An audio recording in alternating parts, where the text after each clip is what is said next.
नमस्कार मेरे प्यारे विद्यार्थियों, मैं आज आपको विविध प्रश्नावली 2 वास्तविक संख्या का सवाल नंबर 19 और 20 पढ़ाने जा रहा हूँ, जो इस प्रकार है। देखिए बेटा, सिद्ध कीजिए कि निम्नलिखित संख्याएं अपरिमेय संख्याएं हैं।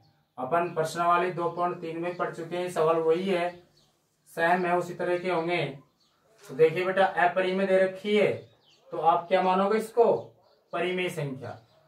देखो आपका पहला सवाल है कि माना यानी 5√2, तो इसको आप मान लो कि माना कि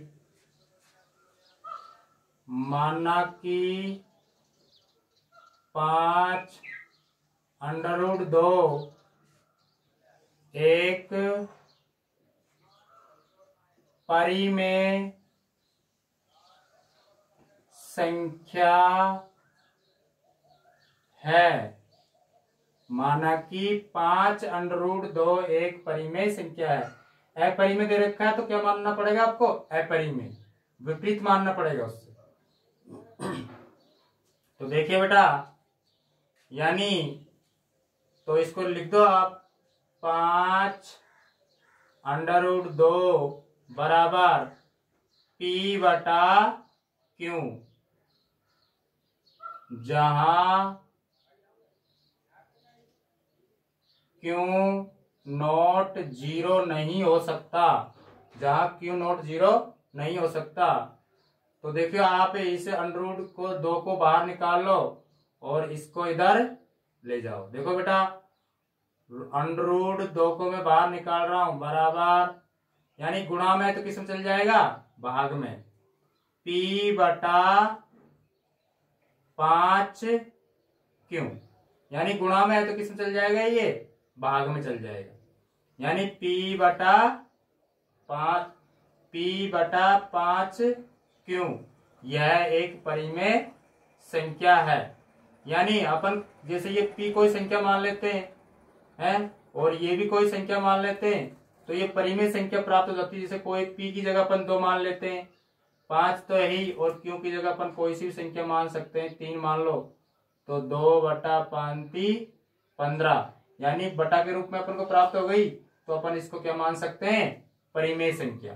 तो आप इसको लिख दो ऐसे कि यहाँ PQ एक पूर्णांक है, यानी P और Q एक पूर्णांक है। कोई संख्या रख दो, यहाँ P की जगह कोई संख्या रख सकते हैं और Q की जगह भी कोई संख्या रख सकते हैं। तो ये कह रहा है कि यहाँ PQ एक पूर्णांक है, और यहाँ लिख दो आप P और 5Q एक परिमेय संख्या है, एक परिमेय संख्या है। अगर 5 यानी P/5Q एक परिमेय संख्या है, बराबर, तो अंडररूट 2 भी क्या है? ये एक परिमेय संख्या है। तो यह लिख सकते हैं अंडररूट 2 भी क्या है? एक परिमेय संख्या है। किंतु हम जानते हैं कि अंडररूट 2 तो एक परिमेय संख्या है, यानी जिसका अंडररूट वर्गमूल नहीं निकलता वो क्या रहती है? अपरिमेय संख्या। जिसका निकल जाता है वो परिमेय संख्या रहती है अंडररूट में। तो देखिए बेटा, अंडररूट 2 एक परिमेय संख्या है, अतः हमारी मान्यता गलत है। इसलिए ये वाला 5√2 एक अपरिमेय संख्या है, इति सिद्धम। आपको ये मानना पड़ेगा। पहला सवाल जैसे आपका 5√2, माना कि 5√2 एक परिमेय संख्या है, और 5√2 बराबर P/Q, जहां Q नॉट 0 नहीं हो सकता। मैंने अंडररूट 2 को बाहर निकाल लिया, और ये गुणा में है तो किस में गया? भाग में। उसके बाद में इसको कहां लिख दिया? ये क्या हो गया अपन को प्राप्त? पूर्णांक। यहाँ PQ एक पूर्णांक है और P/5Q एक परिमेय संख्या है। अंडररूट 2 भी एक परिमेय संख्या है, किंतु हम जानते हैं कि अंडररूट 2 तो एक परिमेय संख्या है, अतः हमारी मान्यता गलत है, इसलिए 5√2 एक अपरिमेय संख्या है। ये आपको लाइनें याद करनी पड़ेगी, इसको लिखना पड़ेगा जैसे अपन ने 2.3 में भी किया है। उसी प्रकार बेटा आपका दूसरा सवाल है, तो यहां लिख रहा हूं मैं दूसरा सवाल।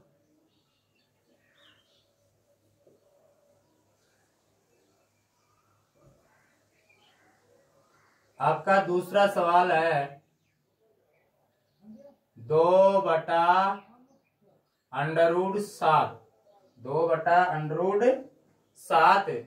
तो देखो बेटा इसको भी लिख सकते हैं आप, 2/√7 एक परिमेय संख्या है। अब देखो हर में है ये अंडरूट, तो इसको अंश में लेके जाना है, तो क्या करना आपको, यानी √7 यानी हरों का परिमेयकरण कर दो। हरों का परिमेयकरण करने पर तो आप ऐसे कर सकते हैं इसको 2√7 और ये √7 को ऊपर भी गुणा कर दो और नीचे भी गुणा कर दो। अपन हल करेंगे इसको तो 2√7 हो जाएगा बटा ½ और इंटू ½ क्या हो जाएगा 7, पूरा 7 हो जाएगा, यानी 7 आ जाएगा। अब आपका अंडरूट ऊपर गया अंश में, तो आप इसको क्या मान सकते हैं P/Q, जहां Q नॉट 0 नहीं हो सकता।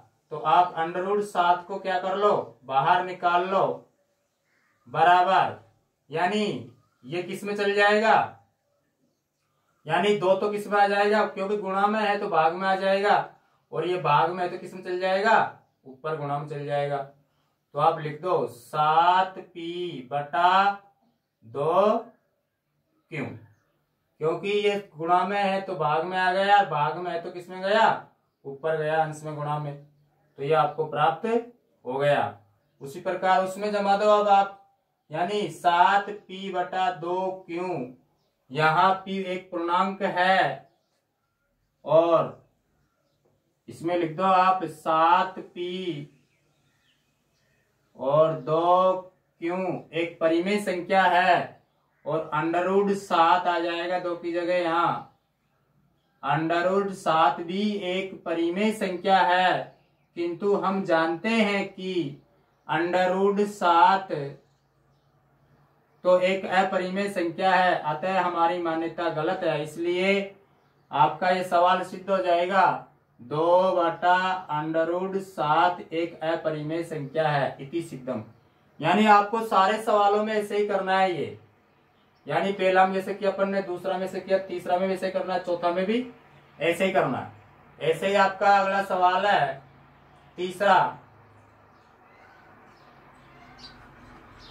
तीसरा सवाल है आपका, यानी 3/2√5। तो इसको हटा दो यहां से,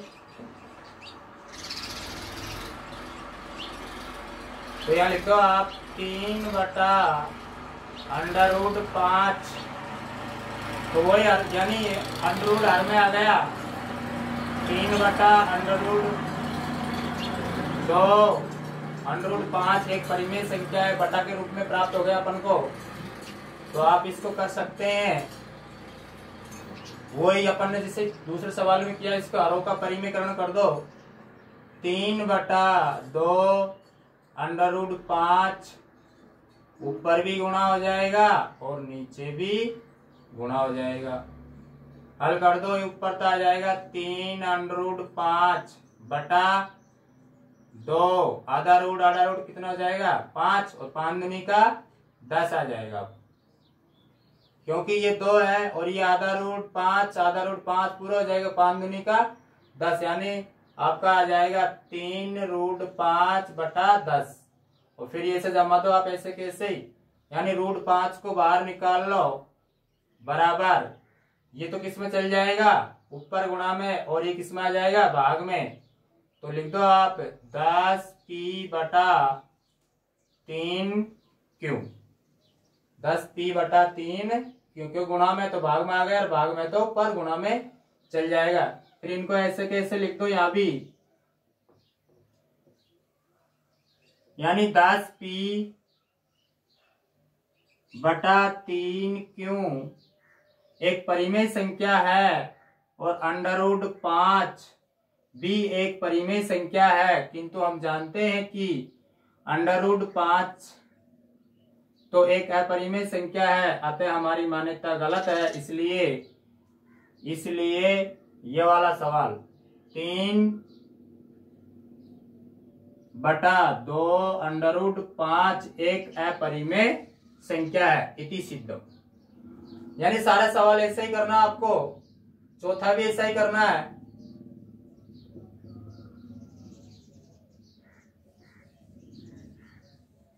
चौथा भी ऐसा ही करना है।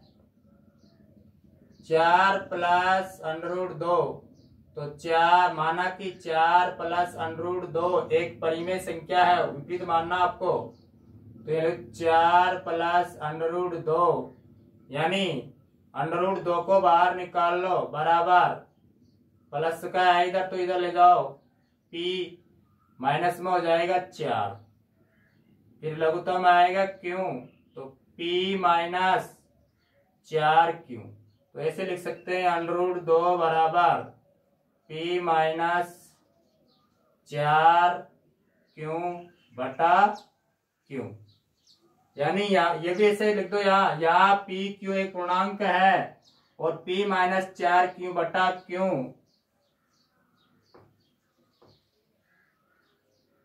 p - 4q बटा q एक परिमेय संख्या है। √2 भी एक परिमेय संख्या है, किंतु हम जानते हैं कि √2 तो एक अपरिमेय संख्या है, अतः हमारी मान्यता गलत है। इसलिए यानी सवाल लिख लो इसमें 4 + √2 एक अपरिमेय संख्या है इति सिद्धम। यानी सभी सवालों में ये आपको लाइनें लिखनी है, वो सेम है, वैसे ही है। यानी आप अपरिमेय दे रखा है सब में, तो आप परिमेय मान लेना, माना कि 4 + √2 एक परिमेय संख्या है। 4 + √2 बराबर p बटा q, जहां q नॉट 0 नहीं हो सकता। इस √2 को बाहर निकाल लिया, p बटा q, इसको प्लस में तो माइनस में ले गए, इधर पक्षांतर कर दिया। उसके बाद में मैंने क्या कर दिया, इसका लघुत्तम ले लिया। लघुत्तम लेने के बाद में यहाँ तो आ जाएगा p - 4q, √2 बराबर p - 4q बटा q, और फिर इसमें जमा दिया। ये आपका सवाल हो गया। आपका 20वां सवाल है बेटा, निम्न परिमेय संख्याओं के हर के अभाज्य गुणनखंड के बारे में आप क्या कह सकते हैं।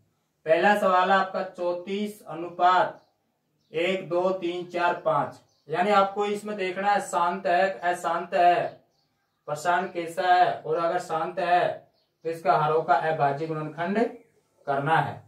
देखिए बेटा कैसे करना है आपको।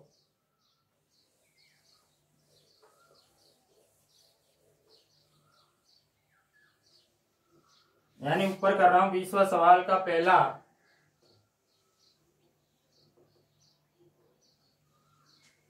चौतीस 1 2 3 4 5।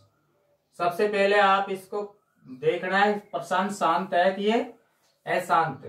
यानी सबसे पहले तो आप इसकी पॉइंट हटाओ तो कितनी जीरो आ जाएगी, 1 2 3 4 5, 1 2 3 4 5 जीरो आ जाएगी। आपका सवाल हो गया ये 34 1 2 3 4 5 बटा, यानी 5 लग सकते हैं 10 की घात, ठीक है। यानी आपको ये क्या प्राप्त हो गई, p बटा q के रूप में प्राप्त हो गया। यानी ये क्या है, परिमेय संख्या है, परिमेय संख्या है, क्योंकि p बटा q के रूप में आपको प्राप्त हो गई तो ये परिमेय संख्या है।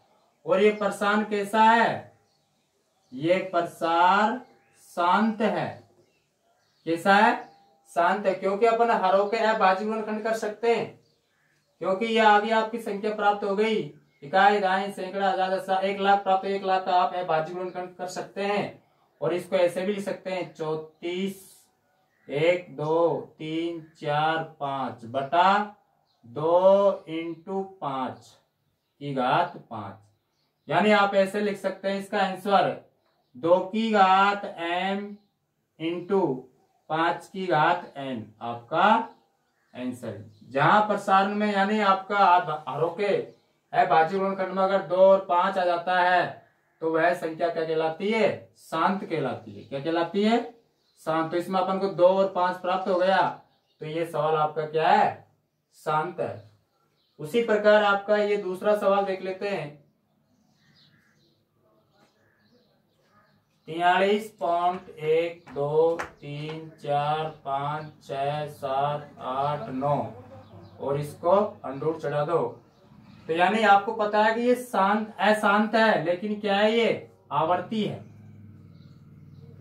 अशांत है लेकिन क्या है? ये आवर्ती है, क्योंकि बार बार आ रहा है 1 2 3 4। इसका मतलब होता है अगर अपन भाग देंगे इसमें तो ये वापिस आएगा ऐसे ही। तो इसको हटा दो आप। 43 यानी कौन हटा रहा हूं मैं? 1 2 3 4 5 6 7 8 9। तो आप इसको ऐसे भी लिख सकते हैं 43 1 2 3 4 5 6 7 8 9 बटा 10 की घात 9। आगे भी कर सकते हैं, ऐसे कर सकते हैं आप 43 1 2 3 4 5 6 7 8 9 और इसको ऐसे डिवाइड करके भी आप लिख सकते हैं आंसर। यानी मैंने आपको 19 और 20 सवाल बताए बेटा, बहुत इजी तरीके से बताएं। अगर आपके मेरे द्वारा पढ़ाए गए सवाल समझ में आए तो मेरे वीडियो को लाइक करना, सब्सक्राइब करना और शेयर करना। आज के लिए इतना ही, धन्यवाद।